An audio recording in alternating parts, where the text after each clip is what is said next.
ये जो त्रिवेणी, पीपल, बड़, आंवला, त्रिवेणी का जो पेड़ होता है, जहां पर एक वृक्ष के साथ में 3 वृक्ष लगे रहते हैं त्रिवेणी के, तो त्रिवेणी का जो भाव व्यक्त किया गया है वो पितरों के, जितने भी पितृलोक में जो निवास हैं, पितृलोक के अंदर जितने भी वृक्ष लगे हुए हैं वो सारे त्रिवेणी के भाव से करते हैं। हमारे यहाँ त्रिवेणी की महत्वता क्यों कही जाती है कि पितरों के लिए त्रिवेणी की पूजन की महत्वता है? क्यों कहते हैं? क्योंकि वहां जितने पितृलोक में वृक्ष लगे हैं वो त्रिवेणी के भाव से लगे, 3-3 के झुंड होकर वो वृक्षों का भाव वर्णित किया। सब जगह पर दर्शन करेंगे तो एक एक वृक्ष मिलेंगे, कहीं आंवले का मिलेगा, कहीं पीपल का मिलेगा, कहीं बड़ का मिलेगा, कहीं शमी का मिलेगा, पर पितृलोक में जितना बड़ा पितृलोक है उस पितृलोक में जितने वृक्ष मिलेंगे सारे त्रिवेणी के भाव से मिलेंगे। 3-3 वृक्ष का एक नाम, इसलिए हमारे यहाँ त्रिवेणी की जरा महत्वता रहती है पूर्वजों के लिए, पितरों के लिए।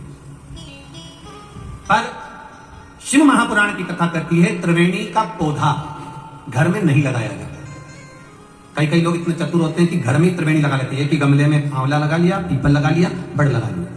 तो ये त्रिवेणी का जो पौधा होता है ये बाहर होना चाहिए, घर के अंदर नहीं होना चाहिए। हाँ, आंवले का पेड़ आप अलग से लगा लो, चल जाएगा।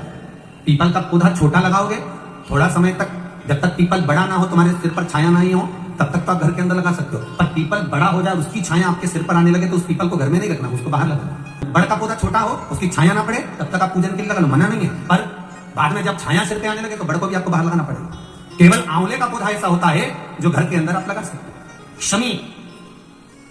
शमी का पौधा घर में लगा सकते हो, पर शमी का पौधा भी जब बड़प्पन में आ जाए, बड़ा हो जाए, तब उसको भी हटाना पड़ेगा। शंकर भगवान को जो बेलपत्र चढ़ती है, शमी पत्र चढ़ता है, उसमें बेलपत्र का जो पौधा है वो परमानेंट कितना भी बड़ा हो जाए वो सूख देगा, पर शमी का पौधा भी ज्यादा बड़ा होगा तो वो आपको हटाना पड़ेगा, ले जाकर लगाना पड़ेगा। छोटा रहेगा चलो, पर निवेदन है कि बड़, पीपल और आंवले की त्रिवेणी आप गमले के अंदर ना बनाओ। आप गमले के अंदर, कई माताओं की आदत है कि त्रिवेणी कहां पूजने जाएंगे, त्रिवेणी पे कहां दिया लगाने जाएंगे, तो गमले में त्रिवेणी बना लो, बड़ का पौधा भी लगा लो उसी के अंदर, उसी में आंवले का, उसी में पीपल। वो शिव महापुराण वर्णन नहीं करती। त्रिवेणी बाहर, त्रिवेणी का पौधा बाहर, घर के अंदर क्यों?